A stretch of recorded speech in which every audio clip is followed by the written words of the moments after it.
Hey, yo, man, what time is it? You know what time it is, man. 2 a.m.? Yeah, man. Man, you know what? What's up? It's 8:46, bro. Wow, that's deep. Yeah, you know what time that is. Yeah, man. Nappy head, Yo, Funk Army. what's up? Stand up. Get in line, y'all. Yo, folks, drop that beat. You know what we gotta do. Yeah, man. We bringing this funk just for you. You know, Repeat after me. Say it. You don't have to be the best. Just gotta outlast the rest. You don't have to be the best. you don't. Just gotta outlast the rest. No, you You don't have to be the best. Just gotta outlast the rest. You don't have to be the best. Just gotta outlast the rest. United we stand, divided we fall. Should our backs ever be against the wall, we'll be together until the jam is done. I'ma say that again for you. United we stand, divided we fall. Should our backs ever be against the wall, we'll be together until the jam is done. Here we go, y'all. Now let me tell you a little story about United We Stand. It says we're gonna funk across this funkless land. We gon' stand up and let our voices be heard. We ain't gonna let nobody stop us from spreading the spiritual word. The ruthless corporate greedy don't give a damn about the needy. We need everybody in the house to join us on this one, alright? Y'all say, united we stand, divided we fall. Should our backs ever be against the wall, we'll be together until the jam is done. Are y'all out there? You feeling me? United we stand, divided we fall. Should our backs ever be against the wall, we'll be together until the jam is done. Yeah. Check. 1, 2, 1, 2. United we stand, divided we fall. Funkin' with the poor people most of all, as they poison our mind with food control. Third eye is wide, sacrifice. Wake up and see what they doing to you and me. Keeping a separate product of Illuminati, like the jail cell did my boss John Gotti. Dirty politics and high-priced prostitution reside in all the important positions. Just look around at the injustice in the world. Some forced to live in the deplorable conditions. Watch us, watch what we do. This rap is coming up just for you. So sit back, relax, check on our phone calls. The nappy hip hop army always bumping in your drum. Twitter, tweet, the TikTok. The ruthless corporate greedy don't give a damn about the needy. A movement, genocide and homicide is happening all around the world. What up? Promise me this, promise me that. All the fat cats stabbing us in the back. What up? Welcome to Funk from the Front Seat here on 9 on the Grind TV and Zach Robinson YouTube. We got a real special guest for you today. One of our recurring guests, one of my favorite people, my brother, my funk mentor, producer, and all this good stuff, man. And, you know, we go way, way back also. You know, he was an integral part of the Napier Funk Army in New York when we was pumping that. But, you know, before I tell you that, I just want to give a shout out to any birthdays out there. You know, I'm wearing my Bootsy glasses because Bootsy, yabba dabba dooza. I know your birthday's on Thursday, Bubba. So I'm going to give you an early shout out. And mad shouts out to everybody watching around the world. Brenda up in Ohio, hope you feel better. Joan, I know you watching, I hope you feel better. If you got birthdays or anniversaries, know that we care out there. And if you have somebody transition out, it's all good because they're in a higher spirit, higher place. We hurt for the pain down here, but we got to take their love and keep it going, man. So this brother today, Kevin Harrington, man, we're gonna be dropping some stuff. We got a link to his new clothing line that he's got, and his merch. And we're gonna be talking to this brother a little bit about how to self-promote, and also, man, how to own your brand, and things like that, because he has his own company, KHX Experiment, and he's working on that. And we're gonna show you a few of his videos. All right, so y'all check this out. Without further ado, my guy from Queens, by way of Philly, Mr. Kevin Harrington is in the front seat today.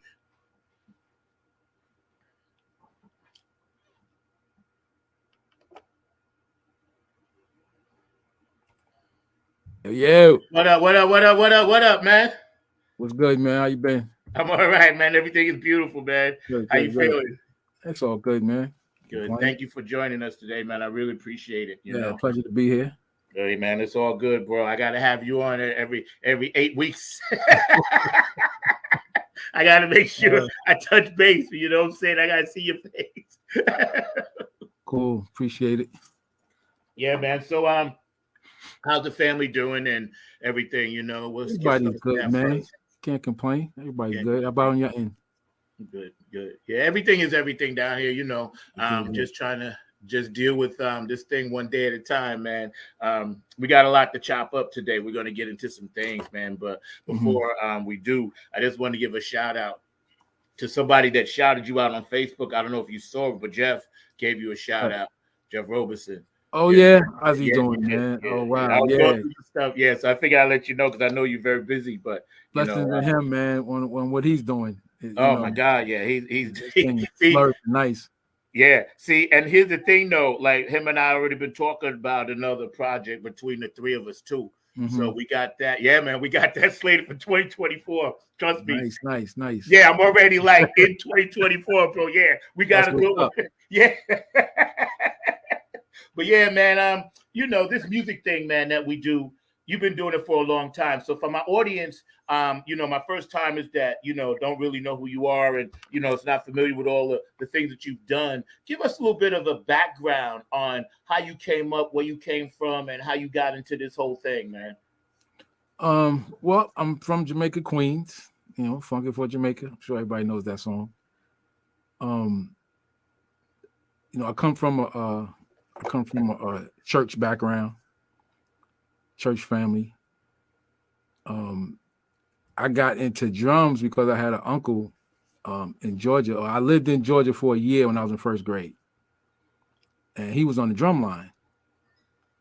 So when I was starting first grade, he was actually graduating high school. So I got to see him play his senior year and watching practice and stuff like that. So that piqued my interest in drums. But it was years later until I got started because my younger uncle, his brother, got me into all the sports.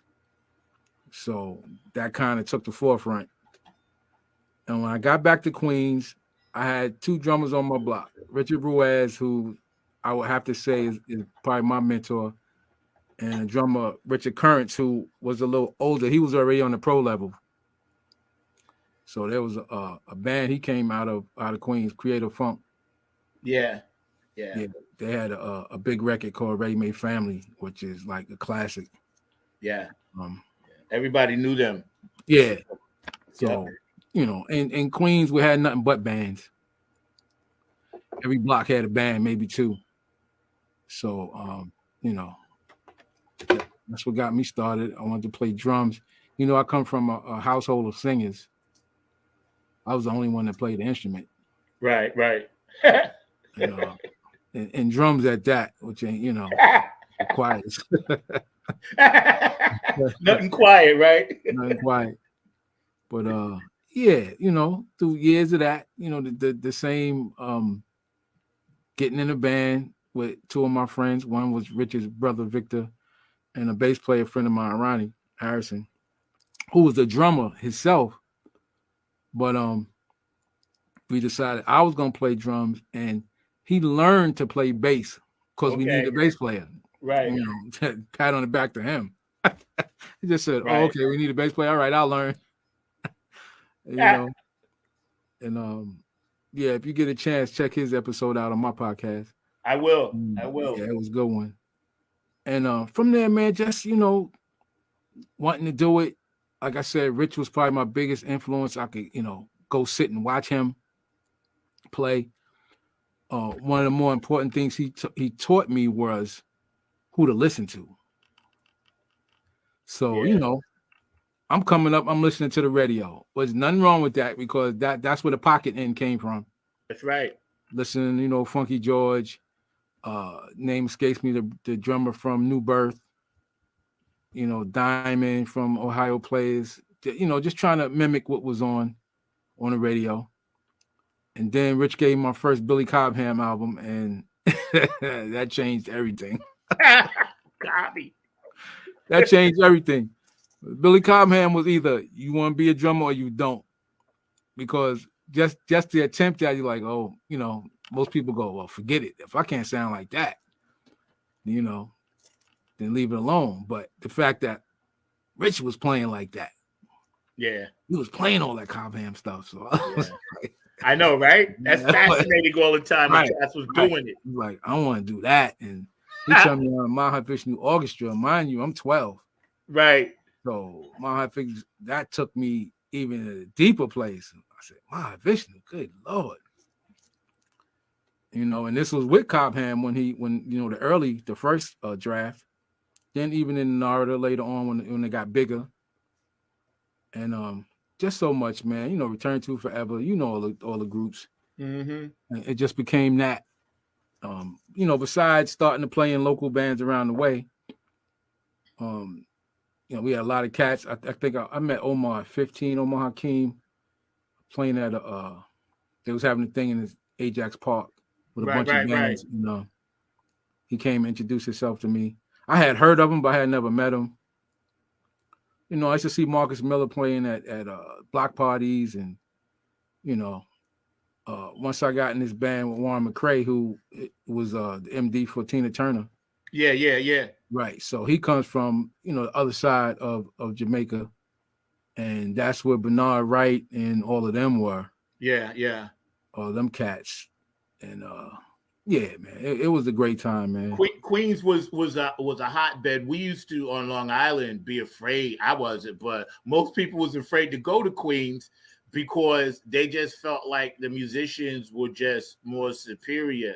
And I used to try to tell them, well, yeah, that could be true too, but also I think they're just exposed to more urban. Whereas Long Island, it was more country, it was more like rock, Zeppelin, and Edgar Winter, and that's where yeah, you know what I'm saying? So with us out there discovering our mother's finest roots and stuff like that first, and then we brought that vibe to the city. But I was always anxious to go. I was fortunate because my dad was a minister. So in Long Island, we used to go to Church Central Islip. We used to go to Brooklyn, Queens, and everything. When you go somewhere else, you just want to just lay in the cut and see what the musicians are doing, even as a kid, bro. And I said oh man, these guys are way much better than my church. Yeah, because I was playing Herbie Hancock in church, and we were playing the straight four, My father wasn't a minister yet at that time, but later on he became one. But we was church hopping all the time. Excuse me one second. Yeah. On my light, sorry. We was church hopping all the time, so yeah. I'd always pay attention to. It's funny though, in church I paid more attention to who was playing keyboards than I did the drummers. Really? Yeah, for some reason. Yeah. By the time I started playing in church, because I had an aunt, my Aunt Carrie, rest in peace. She was a member of what they call one of James Cleveland's choirs. God, I forgot the name of them now. Triborough Mass. Okay. Yes. Yeah. So they had got nominated for a Grammy. She got to go out to the Grammys back then, early '80s, I believe. And so I was playing. We was in the church, and I would play for her. Right. Now, at that time, I'm trying to find somebody who knows who Chick Corea and them are. Right. So I came across one keyboard player came to church who knew who Chick was. And that was it. Yeah. So stuff that I was, wanted to play there, they had no idea what I was talking about. So Yeah. that's why I look at church now and go, well, now finally. Yes, right, exactly. We was doing that. I tell these young guys, listen, you guys are doing fusion. I was like, we was funking fusion hard Right. before it became a thing. And it kind of got not spurned, but it was good. But the elders didn't really feel it. I can't say they didn't like it. You wasn't They playing didn't that in feel it. church, man. Yeah. You was They going to didn't feel it. Like, what is that? Beat it. Yep. Yeah, right. Because whenever I used to try to deviate, they used to look at me like, "Don't you even dare!" Right. Yeah, it was all 2-4 at 180. Right. Right. Whenever I used to even think about deviating, they would look back at me because they knew he's going to do some crazy stuff. And it's crazy. They would be man. like, in church I was playing that, man, they didn't even have a hi-hat. So, they ain't care nothing about the drums, man. No, you see something on the side of the street, so I'm like, yeah, grab that. So they're gonna spend the money in the organ. yes. I met Skip Anderson because when the church was looking for a Hammond EB3, and so my aunt told me to look for one, right? So I'm looking in the voice and I find one in the back. And so the price is right. We go to get it at we was on 30th Street, of course. What was the studio that was downstairs? I can't remember what it was. It was one of the popular studios. Anyway, we go to get it. We meet it, and it's Skip Anderson from at the time he was playing with Lenny White. Right. For 29. And for anybody who knows, he went on to play with Luther. Yeah. He wrote the tune that Luther sang with the dancer. Man, my recall is getting bad, man. The dancer, you know what song I'm talking about? Oh, with Luther Vandross? Luther and the Hines brother. Oh, Gregory. Gregory, right? That's him. Yeah. Yeah. Okay. I think that was a movie thing too. Yeah. So that was a popular song. Nothing Better Than Love or whatever the name tune was. Somebody knows. Right. Yeah, so I got to talking to him and we end up dropping him at Lenny's house because at that time Lenny was living in Laurelton. And just from that, but again, I'm like, so y'all pay that much for an organ and y'all don't even buy a drum stool, man. I know. Sit in the chair. I'm sitting in the chair the whole time. That's why when I met what's his name when he was playing in that straight back chair. What's the drummer, Ainsley? Ainsley, yeah. I said he's straight out the storefront church with that, baby. Yes, the chair. I played in the chair for years. I couldn't sit on a drum stool in church. It ruined me. Man, that was some funny times, man. I remember that with Ainsley. Yeah, he was sitting in the chair. As soon as I saw that, man, I said he's straight out the Let me ask you something. With the church cats now doing all the stuff they do, right? Do you think they have as much feeling and soul with giving of the music, or are they more about chops? Of course, I'm gonna go by what I see. Yeah. And the majority of them is chop bass, but you have Corey Henry and certain other players that play the music and the soul, but majority of it is chops and they got that. They got the chops, but the I would say the spiritual part of it is missing. Yeah, there is, because I know when I try to listen. Connection is missing. Yes, and see, I try to listen to as much contemporary music as I can, especially in the gospel thing, since we all came up in it, right? And I hear some really nice stuff. A lot of it is kind of like jazz. A lot of it KHX. I hear that out there too. You know what I'm saying? So, and they putting that spiritual feel to it. A lot of ladies are doing a lot of nice things or whatever. So I appreciate it all. But then sometimes I'm listening to something and it'll just be like a straight thing from like 10 minutes long of just like, and I miss the message. Yeah. You know, I miss Yeah, the there's message. no sensitivity, there's no dynamics. To me, it's they're not playing with the choirs. Yeah. They're just playing loud and doing their thing. Yeah, And to me, yes, like yes. I don't hear the connection. Yes, A yes. lot of it, and it Yes. depends on who you're listening to. But I see that, and it's like everybody's going for theirs. Yeah. Look at me, and the choir just be screaming. Yeah. But and that's what I was looking for. That word you just said, the connection between band and choir. My thing that I hear with a lot of them, I was like, so nobody cares anything about dynamics. About it's like y'all do realize they trying to sing, Right. and you're playing as hard as you can. Yes. And to me, you're working way too hard because the music will carry you. And I try to tell young bucks, like pull the reins back in. That's the thing. But I think overall, it's become that because even the choir accepts that if it's not sounding loud, then they don't feel like they're doing anything. If it's not loud and just, at times it sounds chaotic to me. That's just it's chaotic. I'm like, I can't. Yeah. I can't. I feel the same way. That's why I always try to, offer, suggestions and advice to a lot of people I see that's doing it like that because, I don't have to be in the physical building, but I do still have my ears, Yeah. And even that is a certain approach. Yeah. To talk to them, I don't knock them for what they're doing. It's like, yo, this y'all era. Y'all do what y'all gonna do, but there's always an option, bro. And so just hear me out. Yeah. I'm not telling you to change. I'm just giving you maybe, try that and just see how you like it. If you don't, then you don't do it. But have an option. Don't always be on 10. Yeah. Right. Because then you got nowhere to go. Nowhere to go, man. And if you start out on 10, best believe by the time you're into like the second song, the band's ears are going to be shot on stage. And then not understand why a cat who plays pocket gets to work. Yeah. Yep. They looking for people to play behind them, not on top of them. That's right. That's right. That's right. And there's groups, again, like you said, we came out the fusion era. That was your job playing in those units. Yep. That's what you're supposed to be doing. Yeah. But when you're playing behind singers, it's a whole different set of your chops.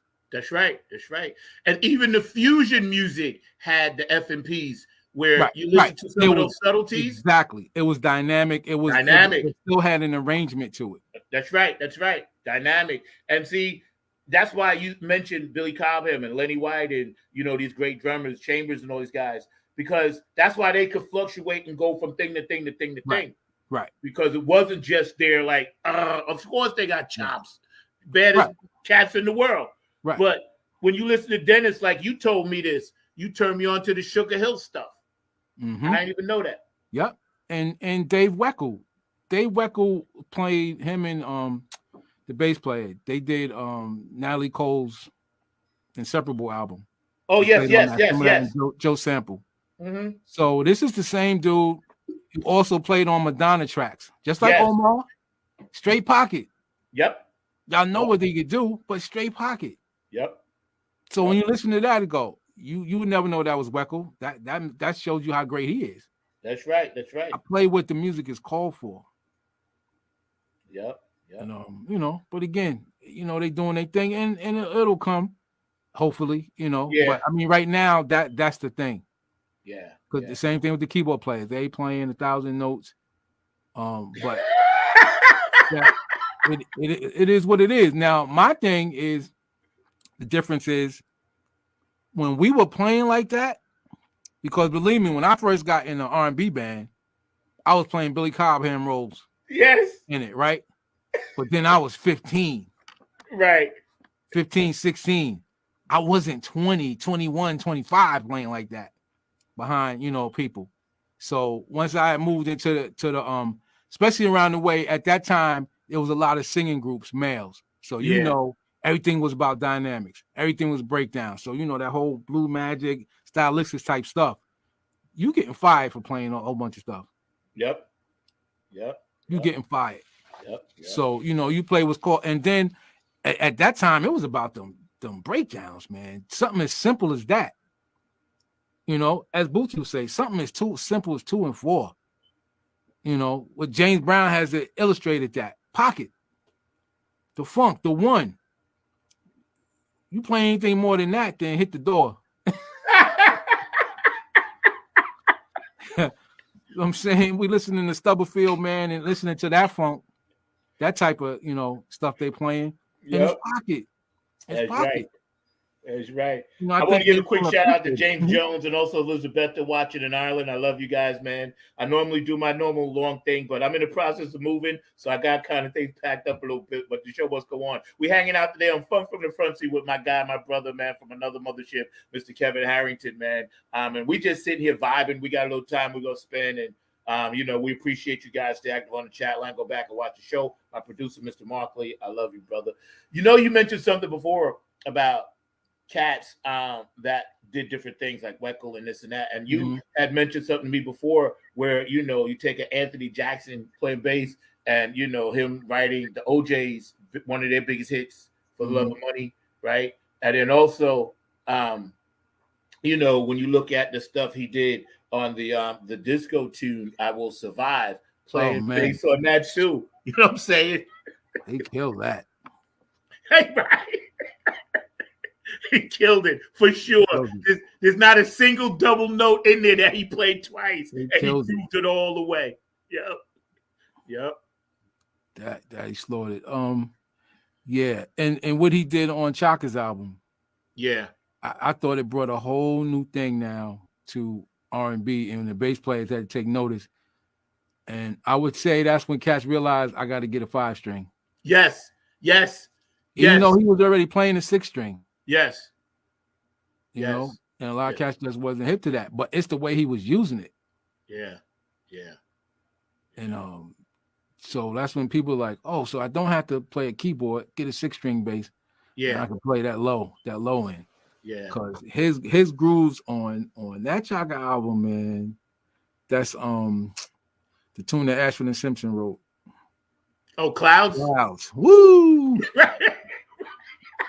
I knew what you talking about right away when you said after it says, "Gotta be Clouds." Gotta be Clouds. And again, Steve Ferroni playing drums. Yes. Pocket for days. Yep.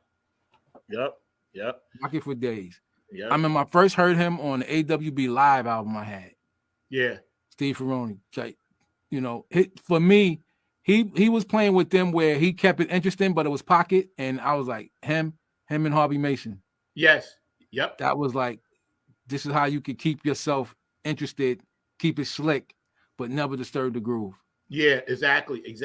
See, and those cats, because they came out of that post James Brown on the One era, they still had that in them, which made for great recordings. Like if you go back and listen, anybody out there that's watching knows this, you go back and listen to the richness of those drum tracks, even going all the way back to the Motown stuff. You listen to that backbeat, the richness of what those cats was putting in, the George Clintons, the Bootsy, the Frankie Cash, and Jerome Braley, all of that funk stuff and all of the stuff we just talked about. There was a richness there that a lot of young drummers today are seeking, but they're jumping over it.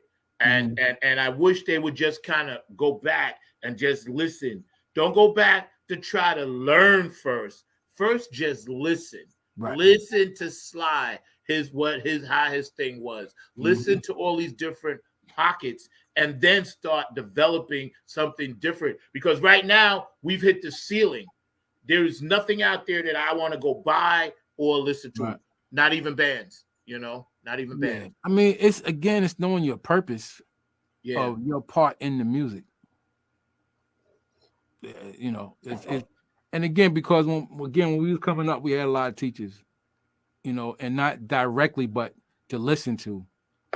Yeah. And again, like making a record is a different part of your chops than live. Yeah. Yep. You know, it's that thing. So you want live to be another level, you know, but to make a record is something that's going to be, you hope for it to be around for 50 years. Yeah, that's right. So it's That's important right. how you make the record. Yep. Yep.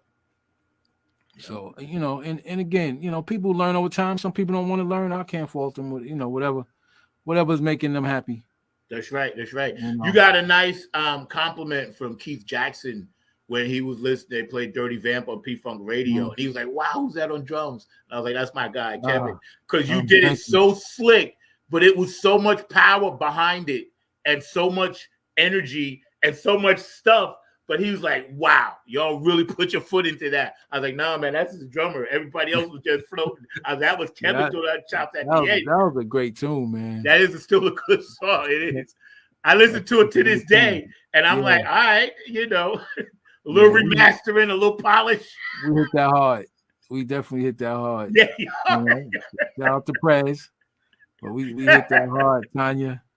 Yes, Andre, right? It was Andre John. Oh, yeah. Y'all put the shine on that one, man. Dre put his foot in that solo. Yeah, yes. Yeah. I just talked to Andre the other day, man. We were supposed to do something, but we're not going to end up doing it. It was far away, but he's doing all right. Wayne Woodford moved down here too, man. So I've been in touch with him. Yeah. Who? You said Wayne Woodford? He's in South Carolina. Wayne Woodford. I don't remember him. I didn't know him. Yeah, but he was in our circles. You just didn't know him. Yeah, I didn't know him. Right. Yeah, he's a killer, man. Is Dre in North Carolina? Who? Andre, is he in North Carolina? Yes, he is. He's in Asheville. Okay, that's what I thought. Yeah, he's about 3 hours from me. Okay, southwest, which way? Yeah. Which way from you? Is he further south or to the west? No.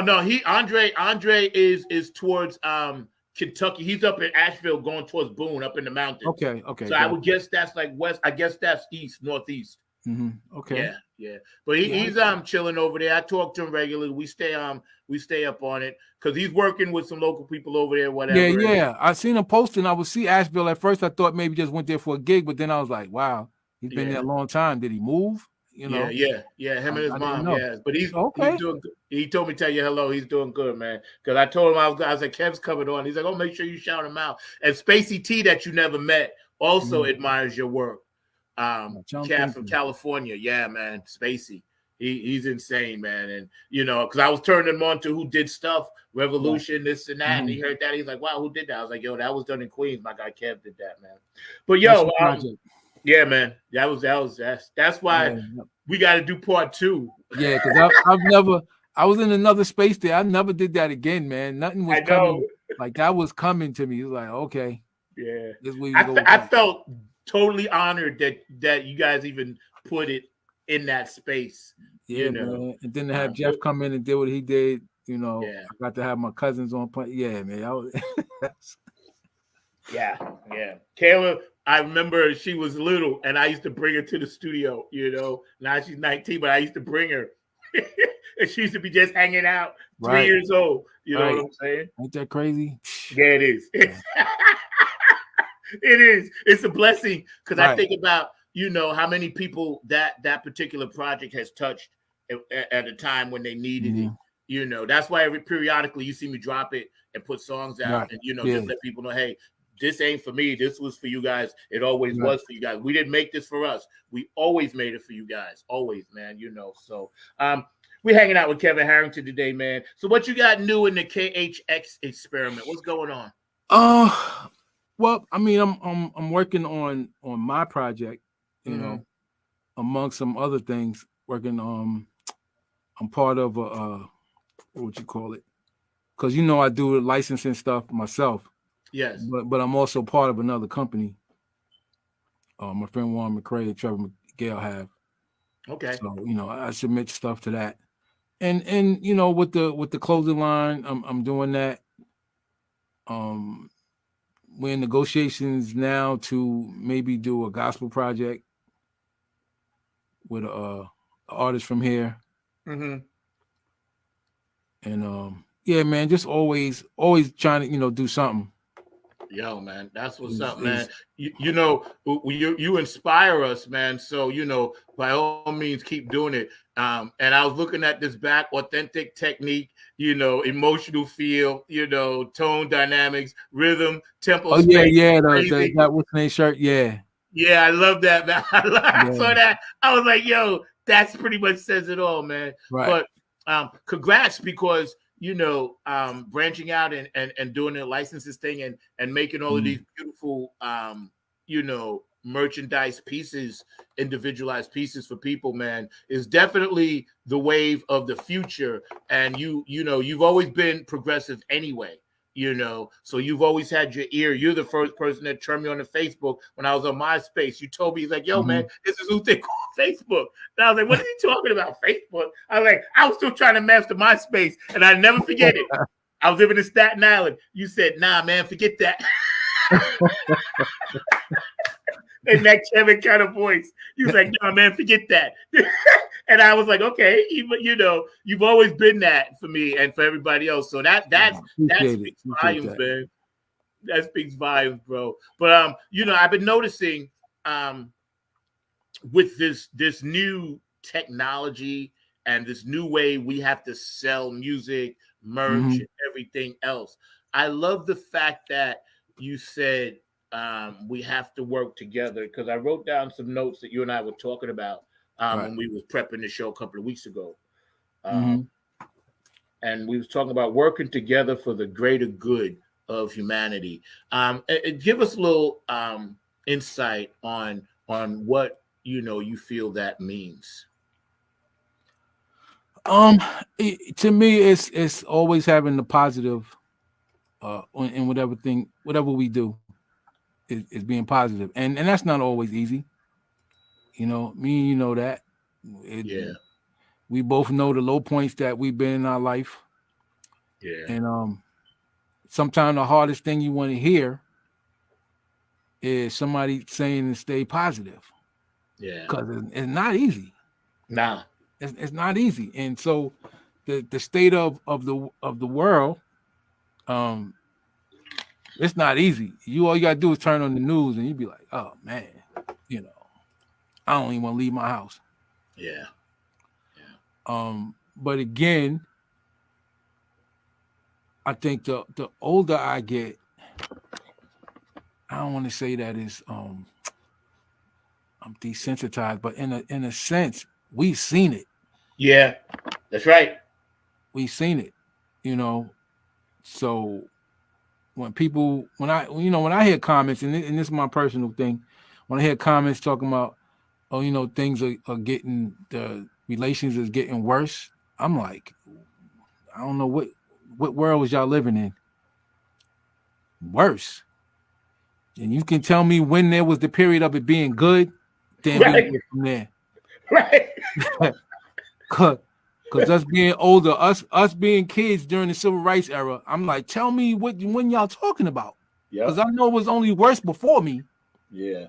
And so since I've been here, it's like systematically it's been done a certain way, but it's never went away. Yeah. So, and I gotta say, we live in the age of distraction. Yes, we do. Yep. I even have that on the shirt. We live in the age of distraction. And marketing is the great brainwasher, that you're distracted to things that matter. Because again, they want people to be sheep and just do what we tell you. And those who don't fall for it, then you become an enemy of the state. That's right. That's right. And we see what happens to we've seen what happens to those people.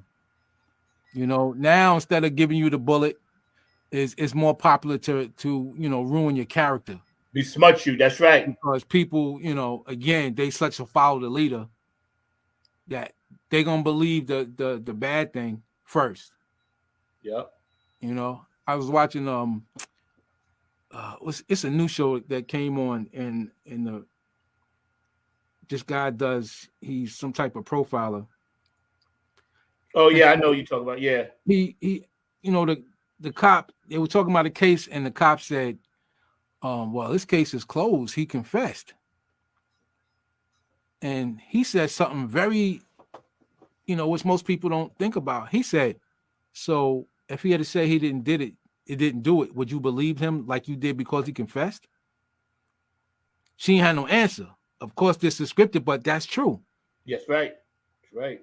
So if I confess, you accepting all of that, because we know there's people that's coerced into confessing and didn't do it. That's right. But you take that, oh well, he confessed, so he did it. So if he had said he didn't do it, nah, we're gonna investigate this because we don't believe you. So why did you believe the fact that him saying I did it, opposed to if the same guy says I ain't do this? Yep. It's such a mindset. That's right. That's right. You said something interesting, because as a mindset, we are, when you mentioned like sheep, right? And the age of distraction, everything now. And like you said, getting older, you start to see this, the spirit in you lets you see clearly the darkness and the light. And in this country and in this world right now, which has been foretold, is me and you come out of scripture, so it's not anything that we wasn't told already. That's right. Our grandparents have been saying it way back then, and we living in it. Yep. That's the thing. We are living it. And it's not weird, but it's just like, I'm like, well, I shouldn't be surprised. Right. And I'm not. I'm told. Not. Right. I'm not surprised at anything, and you just see it coming. With the technology. Technology is distraction of what they're doing. Yep. People look at certain things as convenience. Yeah. It's like, really, you think that's convenient? Yo, I was laughing the other day because I remember I know we came up watching Super Friends. Yeah. There was an episode that they showed where computers was taking over everything. Yeah. So people were just sitting back in the chair, and the guy pulling the gas station, and the nozzle would come off by itself and put it in the car, and he was just sitting there doing nothing. And people thought that was great. Yeah. Like Twilight, they go in Twilight Zone. It was like, yeah, but they don't need you anymore. Yeah, that's right. Even they showed episodes like that where people were getting replaced. Obsolete. So here we are. Yep. Obsolete. I had a passenger the other day in my Uber car, this lady, and we was talking, right? And she was from like Iowa, I think. And we were talking about, cars and stuff, right? So I told her, I was like, I wouldn't want a car that takes over from me. I said, I don't want anything smarter than me trying to drive me around. Right. I said, right there off the bat, there's something wrong with that. I said, because now you're basically rendering my brain useless. And my brain then says, okay, well, you got time to do other things. But I don't want to do other things when I'm driving. I want to focus on the highway, Right. And these little things, they slip them in subtly here, subtly there. Exactly. And they push them off as convenience, though. Yes. Yep. This is the microwave age. Everybody just want, oh, great, I don't have to be doing this. I don't have to be doing that. To where it's like, you don't see that where you're not going to be needed at all, or they just going to be telling you what you're going to do. Yep. It's insane, man. You ever notice sometimes? That's right. You ever notice sometimes when you just trying to make a conversation or call or text, and Google will just open itself up and be like, "Bing," what you want? Yeah, it's listening to you the whole time. Yes, all the time. I'm like, why are you doing this to me?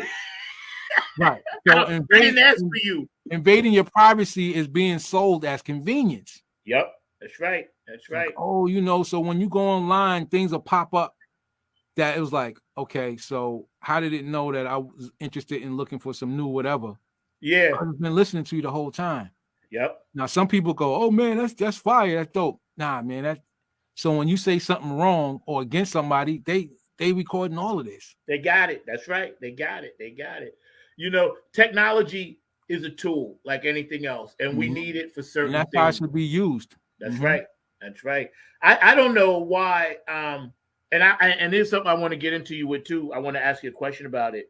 We're hanging out with Kevin Harrington today, man. This brother's amazing. Please follow his link tree down at the bottom. Check out his apparel line and his merch line, and everything that this brother's doing is dope. He's a reg on the show, man. So, shout him out on this beautiful Saturday afternoon. Funk from the Front Seat, 9 on the Grind TV. every Saturday at 12.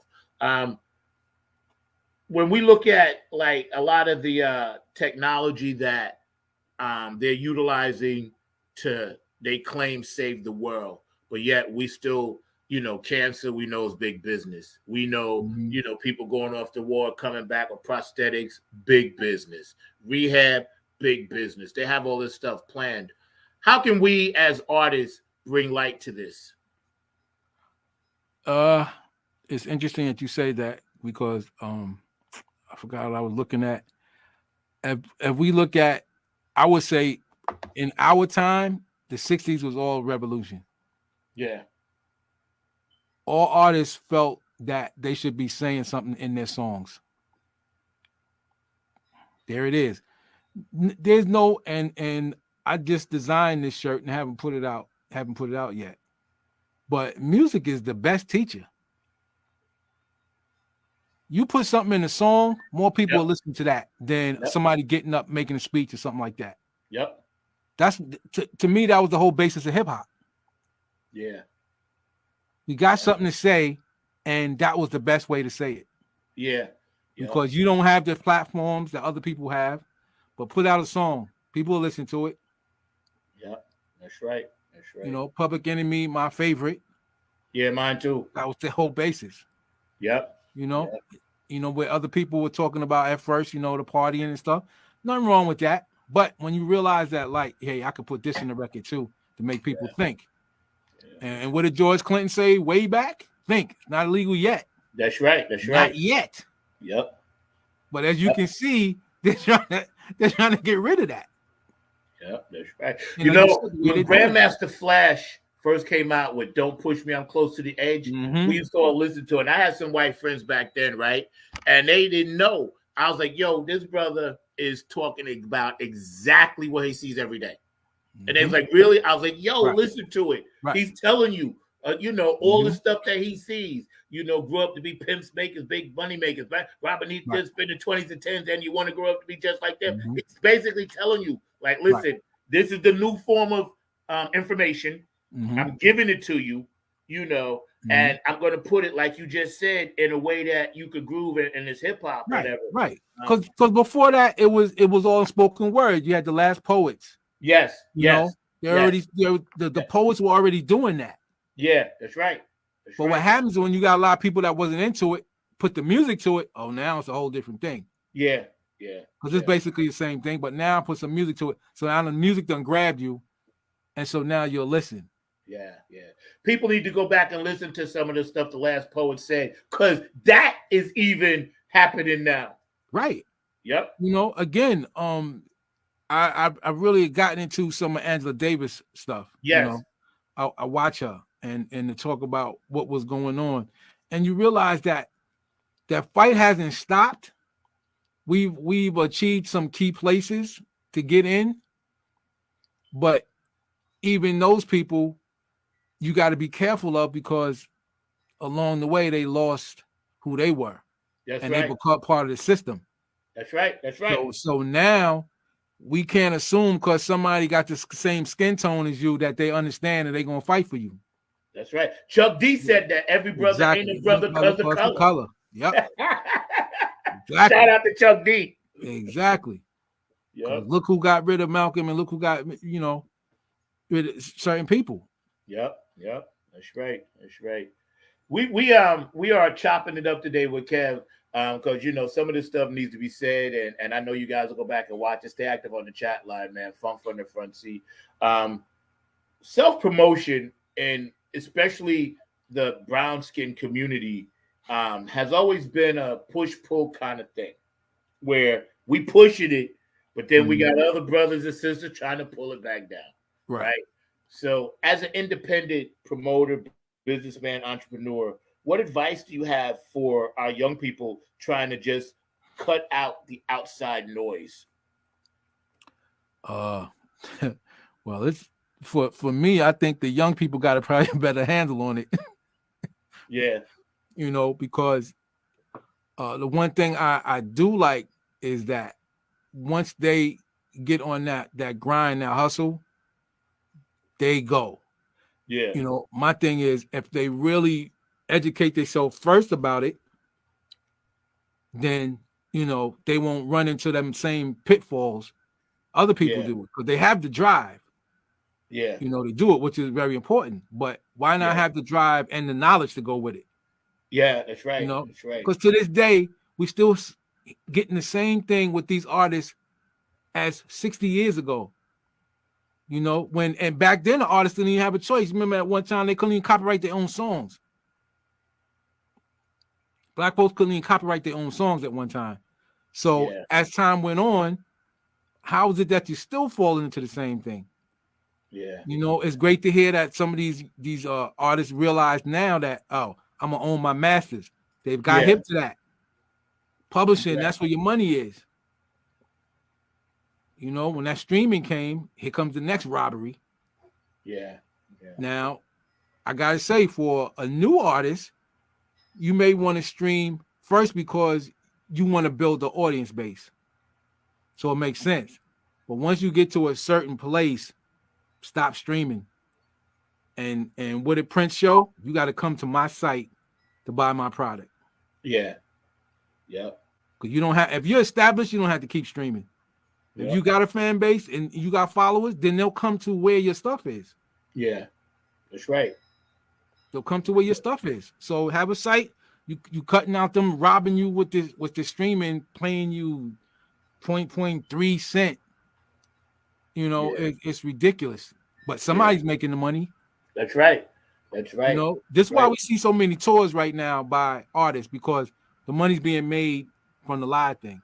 Because none of them are making money off the streaming. Yes. And I was going to get into that with you, because you're right. Because everybody is coming out of the woodwork to tour if they got the means to do it, make it pop. Which is good for the consumer. It's good for me because you get to see people that, I'm glad to see you back out here. Yeah. And I like the fact that, Rick James has his Stone City Band and they out doing stuff. Some of the people that passed on, they still got some of the cats doing it, keeping that name alive. I think want to see that though, because again, the industry is overlooking our age group. Yeah, that's right. Yes. As I always say, the original hip hop people. Yep. So people still want to see those acts. Like even in the 90s, like my daughter, when somebody from the 90s hits the road, them tickets, she said, hey, you don't get them tickets in the first hour, you probably ain't gonna get them. Yeah. Because there's a demand for that. Yep. But then the big companies, they not even looking at that. Like, yo, there's money. They leaving money on the table by overlooking a certain demographic. That's right. Because they just want to cater to the young people. Why? Because they can mold their minds. Yep. And see, that's why your iHearts and your this and your that, and nothing against them. And again, my opinions are just that of Funk from the Front Seat, not StreamYard, not Facebook, not YouTube. Right? That's why I'm sick of those people, man, because they make it so difficult, to just perform your own stuff, let alone trying to be on and be a supporting act. They call it, they don't say opener no more. Be a supporting act, right? Because some of these supporting acts, they're contradictory to what the act is. Like I saw a folk act open up for Trombone Shorty and Dumpster Funk. And it was a girl playing folk music. Now, she was great. She was good. But just because she had a following in that area over here in North Carolina, they put her on to open, right? And I'm thinking, well, you didn't even, like you said, you didn't even look further than that. Right. There's other things that could have went on, to slide in that slot, including us, Right. But it's just bizarre, man. Like Young people that are running these places don't see past 30. Right. And what you had to take into account, Zach, is so if you're a promoter, right? So now you're not looking at it from the music side.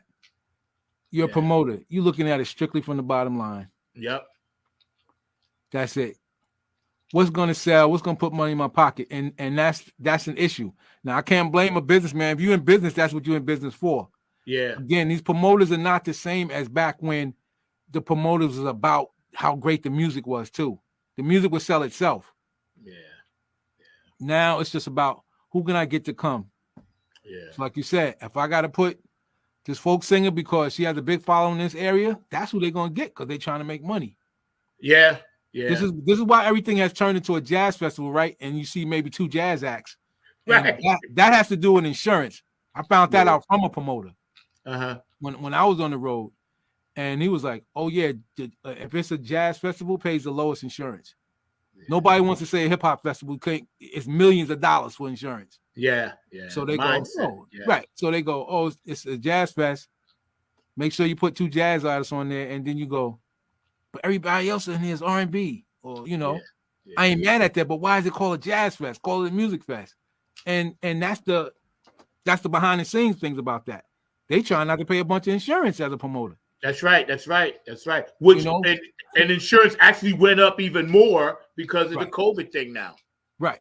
It's the one thing that we don't that I know of. I haven't heard of any fights breaking out at jazz shows. Nah. So that's True. why the insurance is. That's true low. though. It's a fact. That's what happens. Yep. At hip hop, they almost going. We know it's going to be a shooting. Oh, it's gonna be something happening. So right. Yeah. So that's an insurance thing from the promoter's side. So that's all they're trying to do.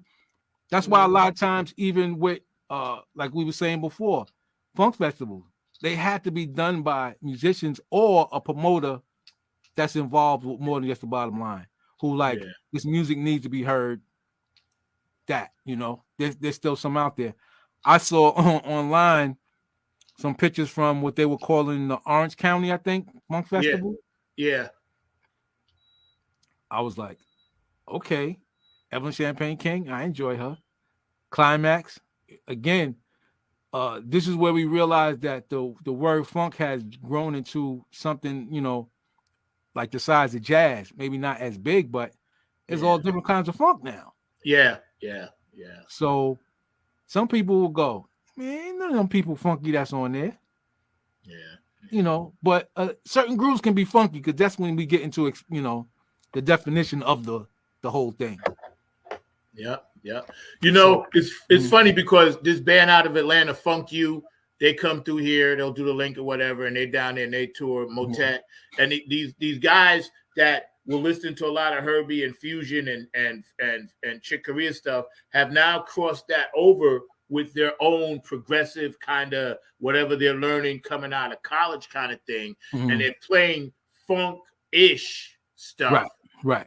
But it's not funky, but they don't even have a category for when they go out, but yet they still getting the work because of their skin color. And this is what be pissing me off, because they're not even the promoters know, like you said, okay, if we put these white guys up there, they may not be playing as funky or whatever, but we feel there'll be less of a chance of violence. And see, that's so discriminatory against acts that really want to get out there and pop, Yeah, but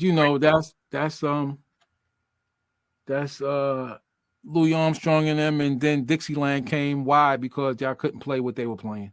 Right. So we'll call what we do something else. He said Dixieland. You're right, no. Do something else. You know that you see they never mess with bebop. That's right. We're not gonna try to do something else like either you can play it or you can't. Right. That's true though, man. But go ahead.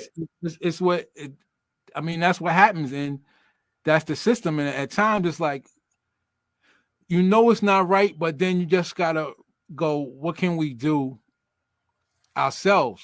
Yeah. Because you can't always like, hey, if that's what they want to do and that's what they want to do, we got to be self-sufficient on our own end. That's right. That's right. And our people have always done that. Yeah. You had that discussion about the funk world coming together, building some type of alliance to help each other. Yeah. I just think there has to be that parent company, and then everything else you have to put on your old show. Like I always said, what Sinbad was doing to me was it. Yeah. That was it. He ain't getting no help though. Yeah. That should have never went away. But to me, that was the prototype. Yeah. And he could do that every year, then it could be done. Yep, that's right. That's right. And we have enough black dollars. I'm sick of people saying there's no black money. That's not true. Black folks get richer every year. Yep. You know, it's just the mind focus on what they want to do is just getting that right connection. What you're doing, being a bachelor with Bootsy and his wife. I just think sometimes like people like him would have to go to the table and to say like a Bob Johnson, and not even somebody there, but somebody with some money, a ball player that, I came up on this with my parents. Sometimes you just gotta find them because they got the money. Yeah, exactly. They want to do that. Exactly. Because like you said, we still here. Our generation, it's not like it used to be. We are all living prosperously in our spirit longer because health is better, this is better, that's better, whatever, right? I'm not saying it's better spiritually, but so they forgot there's not even any radio stations for us to listen to. Right. Even on satellite, they'll be playing P-Funk or Bootsy or Dumpster Funk or, Roger Troutman or Bernard Wright or whoever, and they'll be calling it soul. Right. You know what I'm saying? And I'm like, Jesus Christ, even in the internet world, you can't even give what it is it's due. Right. This is why I constantly pump Tom Brown. He's a nice guy. I met him down here. I constantly try to pump people like Bernard Wright. I constantly push that stuff out there, to people because I want them to know, listen, there's a whole nother category of music you guys ain't even listening to that you need to hear. If you say you like music. Right. You know what I'm saying? If you say so. We hanging out there. Yo, bro, you mind if I show one of your videos? I got a couple in here, man. We're hanging out with Kevin. Y'all sit back, man. We still got a little bit of time to spend with this brother. We're going to talk a little bit more about what's happening up on the hill and, hanging out and talking about his new apparel and how, we need independence in our community. But y'all check this out, man. This one talented brother, man. Peep this, yo.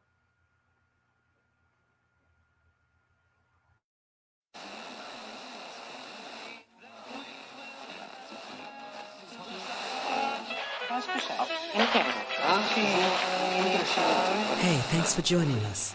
Today on Musician Rewind, we have KHX, the Kevin Harrington Experiment. We're going to get into his latest single, Smooth Oasis, featuring John Groovalicious Willis, and then we're going to get into the rest of the project.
Okay, that's a wrap.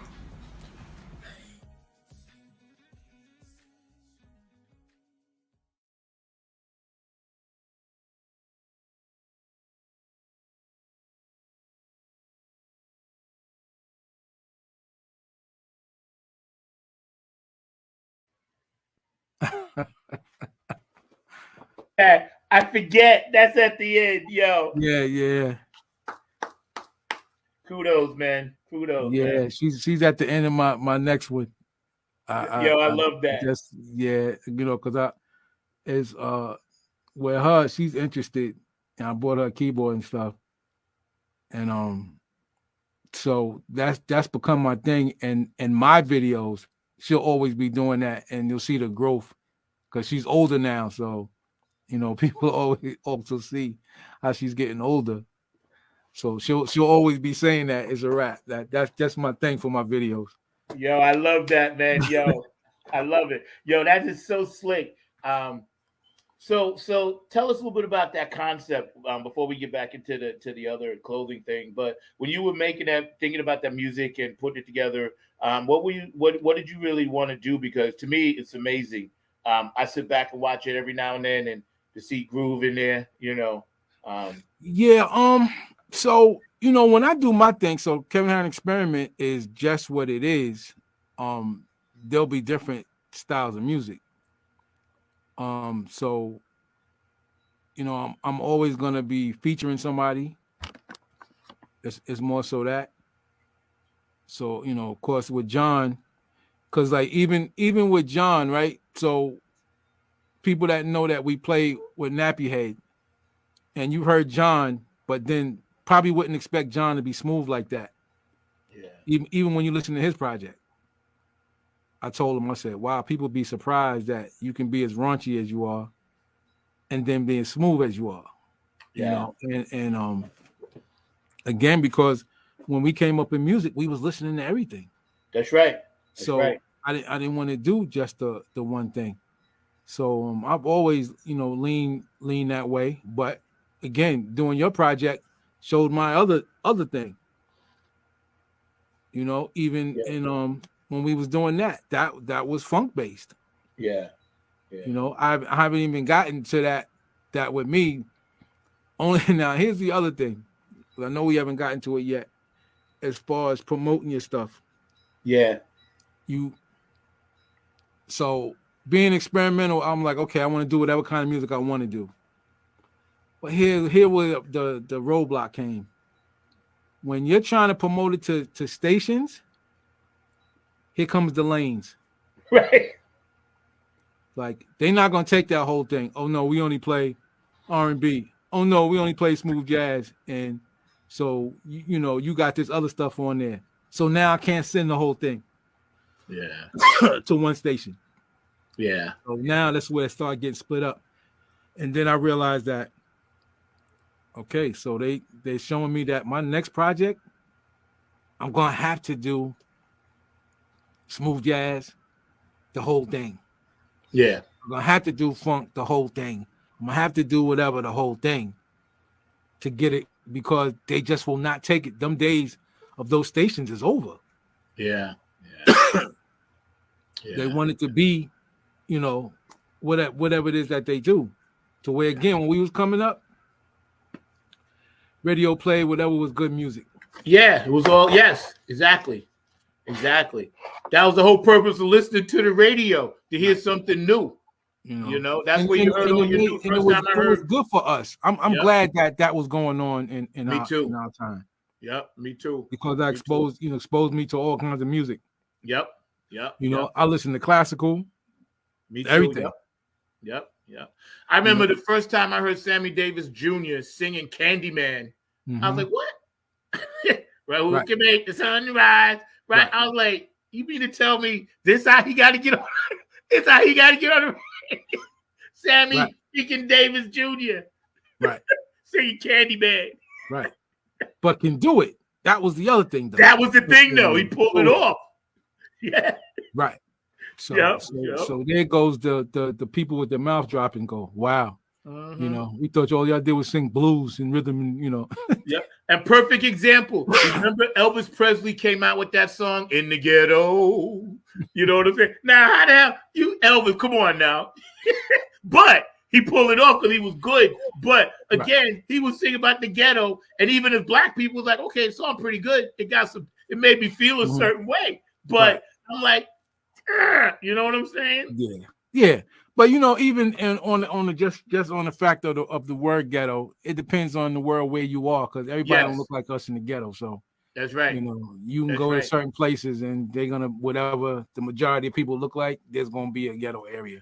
That's right. And you know what? I was just thinking about this the other day, and this is totally off the subject. But when I watch all these shows, and nothing against, Tyler Perry and this and that and BT, because I know they're doing what they do. But I'm like, I told somebody, we've talked about it in the car, and I was like, that ain't no proper representation of black people. I tell you right now, it's not. And they pushing that narrative. Well, let's understand, BT not owned by us, so that's what people need to understand. Bob Johnson sold that. Unitel had this, so the people who own MTV own that. Yep. So we ain't getting to pick what the narrative. We ain't getting to pick the narrative. Like, I don't know black people that dress like that. I don't know black people that talk like that, and we definitely don't spend hours and hours in the house fighting each other over BS. Exactly. So why you think that? Why you pushing that narrative? Right. It's crazy, man. It's crazy. Again, that definitely goes to what Malcolm always said. You got to have your own. You have to. Yep. And every other group does. Yep. Every other group does. Telemundo, NBC. Right. But who is that? They get to do their own thing. Yeah, right.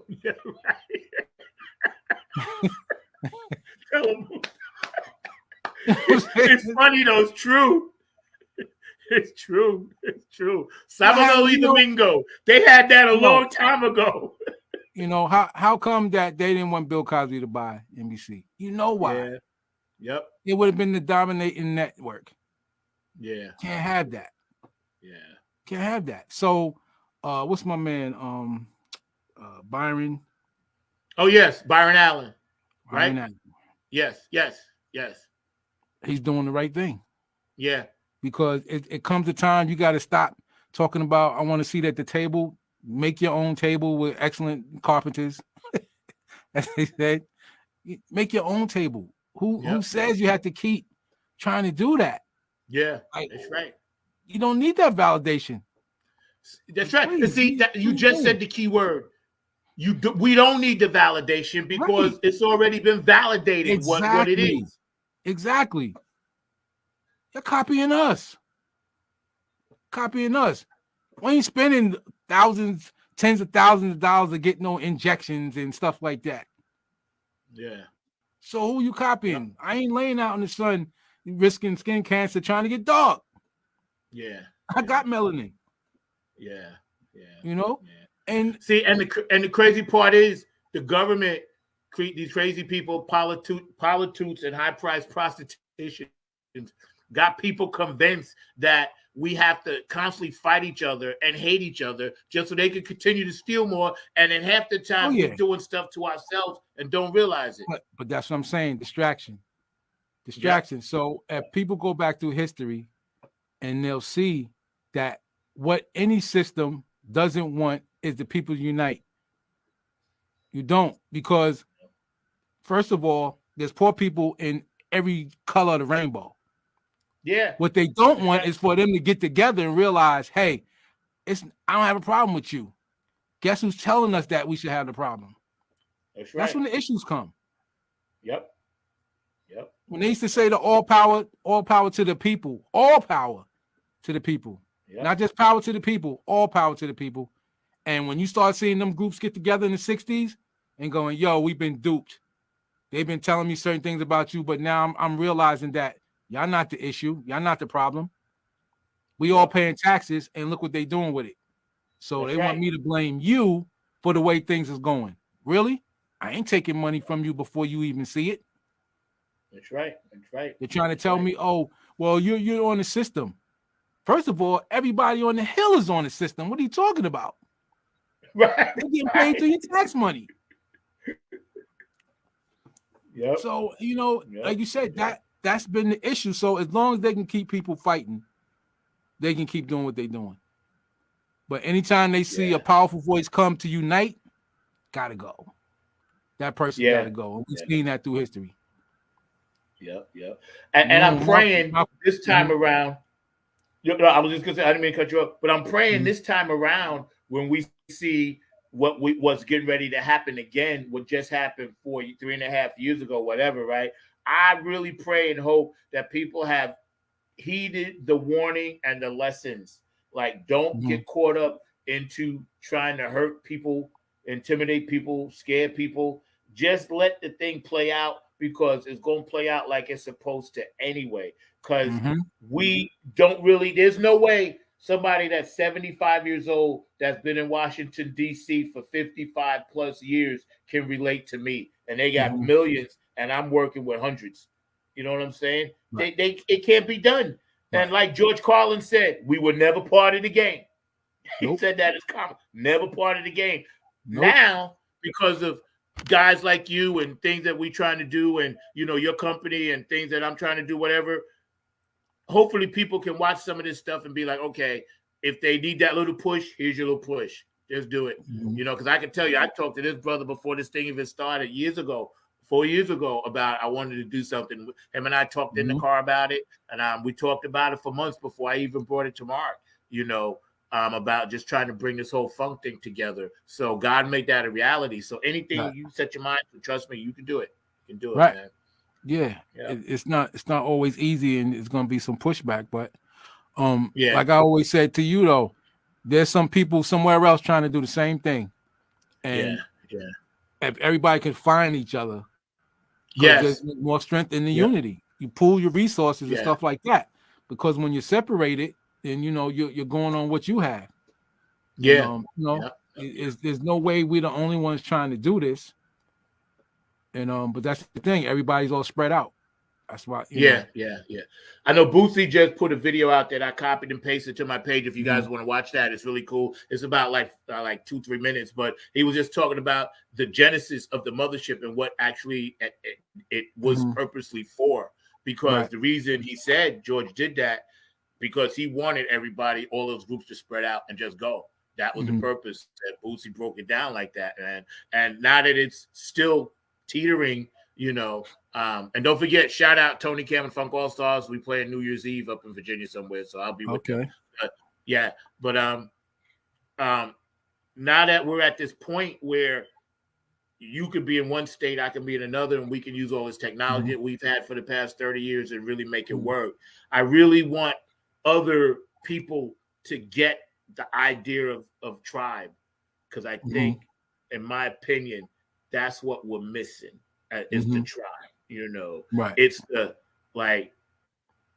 okay, I can do this and you can do that, so let's switch off and trade, instead of bringing in an outside force. What are your thoughts on that?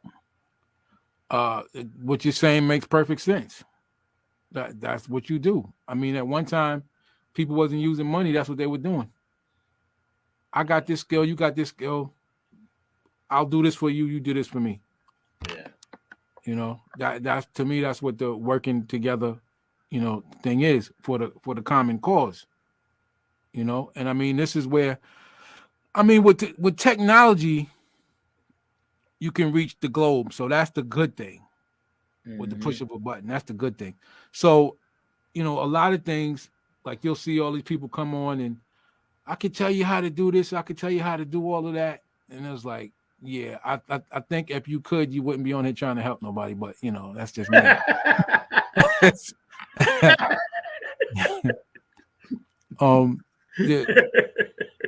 The fact of the matter is when you start a campaign, it's almost like you got to do come up with ideas, like what you consider using, funk heads. You make that a movement. You know what I'm saying? And this is for people who listen to the music, because that's really who you're going to need the support from. The people who listen to it. So if that was the thing, the funk heads of the world, then that's who you want to reach out to, because if you could grab new people, that'd be great. But we already know who's out here. again, because we still here, you know, it was my sister, you know, God bless her, rest in peace, who turned me on to Parliament.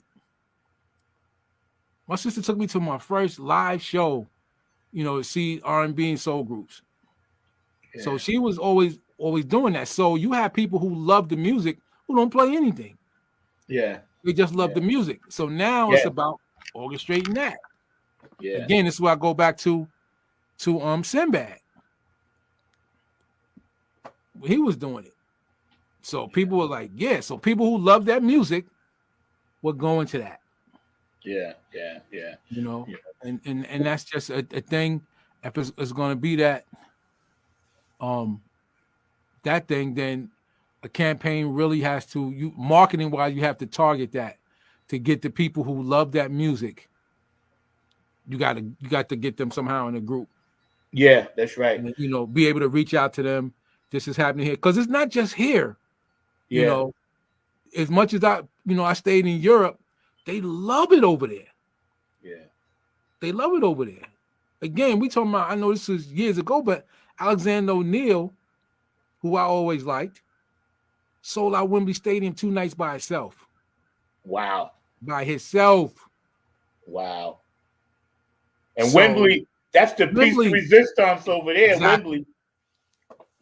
So again, you know, somebody may go, yeah, that was a long time ago. I'm like, yeah, but all them people ain't died off.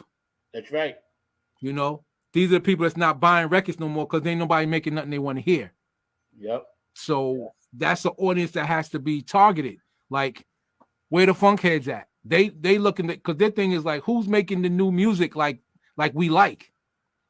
Yep. And again, you know, the platform's getting thrown in your face of who they want you to see, but this is where the internet and everything comes into play, and it's, you know, it can be done. It's just a campaign that has to be promoted, and you know, and there's the other thing. Everything takes money. Yep. But, shout out to George DeFuncovinci, Elizabetta, James Jones, and another brother that just dropped something. So appreciate a great artist he is. He does great work, man. George does great work. Yeah, he does his thing for sure. He's a true funk soldier, club funketeer, ambassador, and artist as well. You know, so we appreciate you, George, man. You the man. You know, when we look at a lot of the comparisons to styles of how you want to put your music out there, how you want to market it. The thing that bothers me is that you can buy algorithms, numbers, and prop that, attach that to your stuff. And I tell people a lot of these numbers are not real. They're juiced, you know. What do you think about that? I would say that's part of the game. That's part of the game. That is an old practice. That's nothing that the majors don't still do to this day. The majors now, they still do that because it's perception. If people, I put it like this: how does the con artist work? He makes you think that he's doing a certain thing. Right. So I can drive up in whatever is an expensive car. Never said it was mine. I never said this car was mine. Here goes people's perception. Oh, wow, he's driving a nice car. He must have money. They thought that. I never told them that. Yeah. That's part of the whole scam.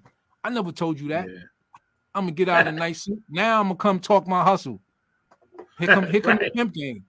Here come the pimp game. I got $2 in my pocket, but I'm gonna make y'all think that. And we seen it on large scales, man. We seen people pull that off. You know, people do it to banks. They'll come in the bank and just look at the way somebody dressed. Now, of course, it's harder for our skin tone, but then that's why you have somebody work for you. You go in there and get this loan because they're gonna think you own the company. You never said that you owned it, but they looking at your skin color, then use it to your advantage. That's right. That's right. That's you know, right. and there's organizations that do that. But that became part of the whole thing, that labels would buy their own artist records to make it seem that it was doing well. Yeah, yeah. Because that's the only thing that people are respecting. So, you know, the kids get taken in by that to go, yeah, you know, what's the name? You may say, yeah, that record ain't that hot to me. Yeah, well, it sold 2 million. Okay, see, you think it sold 2 million because that's what they said. The company had to buy 1.5 million of them. But if it makes the public think that's what happened, then there you go. Yep, that's right. And that's part of it. So that's why you can buy numbers. Because when people see your stuff, they go, oh man, yo, his stuff is doing good. It's for that reason. Now, for those of us come from a certain era, we don't like that. But again, we got to understand that's the game. Yeah, it is. This is how people are getting out there. So then you go, well, I can't keep bringing this bat and everybody's got 9s on their show on their hips. I can't win. I'm carrying a bat. They can shoot me before I even get close. That's right. That's right. Because, you know, part of the game. And my thing is, people got to do what they got to do. And I think sometimes as musicians, when we come from, is why we get left in a certain area, because we're not willing to play that game. Yeah. You know, but at the same time, we can't complain that some no talented dude is doing this and now he's on TV and blah, blah, blah. Why? Because they're willing to do whatever. You know, they don't have that, you know, I'm not a good musician, I'm not a good bass player or whatever it is. However, I'm gonna make somebody think that I am. Yeah. Because with all this technology out here, I don't play half the instruments. You know, I play them good enough that I know what I want to hear. But I'm no superb, you know, instrument on nothing else. And you like you said, it's a tool, so you use it to your advantage. And that's just something that they started, where people could buy numbers. Back in the 80s, we had a producer hit me and my partner to this. He said, hey, he said, if you got the money, he said, your tune could come out at number 5 with a bullet, if that's where you want it to be. Yeah. And when he told me that, I realized the whole thing is it's just a game. It's the money. It's just a game. It's a money thing. You could pay to have your record where you want it to be, point blank. So when we see the award shows now and people be upset, being that I know the game, I go, yeah, okay. Nothing to get mad about. That's right. You go. I only hear about them. Yep. I watched the replays on YouTube. I haven't sat down and actually watched an award show in forever until we all get on one. Me, you, Jeff, everybody else. Yo, we got a dope comment. Mark Lee, get ready to jump on. Also, shout out to Georgia Funk Vinci. Back in the day, radio stations helped with sales because you only heard what was played. That's right. Right. And look at the payola scandals that used to be back then. Oh, yeah. That's right. People were paying. People were paying that their record play. Sometimes, but you know what? Sometimes that's the only way they could get them on. Yeah. You know, because again, especially as artists of color, we was facing a whole nother situation. So, you know, when you watch Cadillac Records, my man did what he had to do to get Muddy Waters on the air, because he knows they're not gonna play no black artists unless I'm giving them something. Yep. So that was a reality. That was a reality across the board.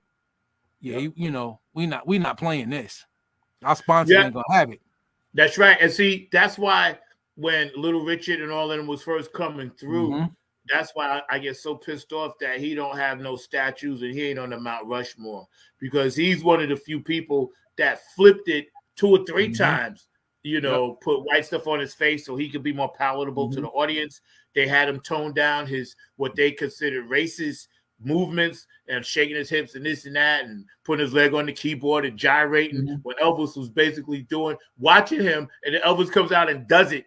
And then they're like, okay, well, you get away with it. But you know what? But then let's remember the early days of Elvis, he had to take the flack. Yeah. They was like, we don't want our children watching this guy. However, when they realized rock and roll wasn't going nowhere, their thing was, well, let us be the top of it. That's all it was. Let us be the top of it. And that's something they still haven't been able to do with hip hop. But they've tried. They've been trying, but they couldn't do it. But back then it was like, okay, this is not going anywhere. Then let Elvis be the king. Because they ain't like him either when he came. Talking about all that gyrating and stuff he was doing. What did they say? Because he was dancing like black people. Yeah, that's right. That's right. But when they saw that even the promoters was going, are you kidding me? I ain't giving up this money. Right. I better figure something else out. Right. And we're going to put him in movies too. Right. Figure something else out. And so it became that. All right, well, then we'll have to be in charge of it. Mm-hmm. Yep. In the story. You know what's weird? Like, Mark, come on and jump in this conversation. But you know what's weird? Like, there used to be a buffer zone between movies, toys, products, and music. Whereas, yes, they put out a song, but then you might hear the song in the movie as a track or whatever, or some scene or something. But then they may come out with a toy or a doll after.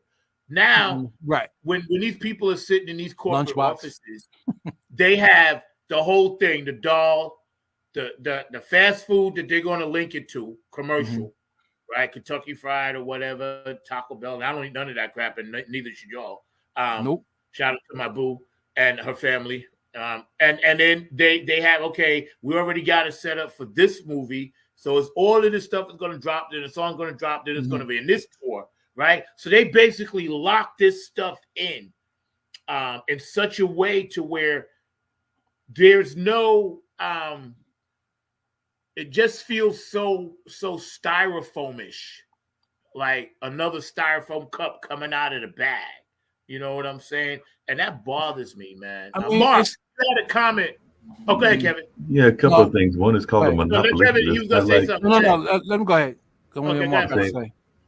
Yeah, it's called a monopoly because that's what it's all about. You look at who owns the venues, who owns the labels, and a number of other things. And I think about like people like Live Nation and a number of other ones in that space. So they also tapped into the toy and the movie industry as well. And I'm sure that Kevin knows that. I was actually going to mention something that he mentioned earlier because he's talking about that old school style of payola. But I also remember the record pools. And I'm sure that Kevin remembers the record pools as well. Yep. With DJs that would get together and that would be a way to get the music out and all along those lines. But what I mentioned to you earlier, and I'd love to hear your thoughts around this, Kevin, is the Global Music Initiative. So President Biden has put that out. There was actually a kind of a press announcement about it with Anthony Blinken, the Secretary of State, who apparently is an amateur musician, and he was actually playing Muddy Waters and all along those lines. So he's playing Hoochie Coochie Man, and apparently he's a pretty decent musician, but it is to get musicians of various genres. I didn't see enough funk, but I did see that they were going to take some jazz to like China, to Saudi Arabia,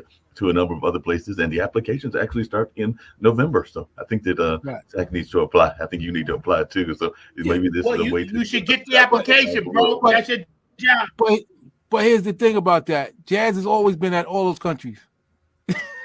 Because I don't see where they're doing anything new.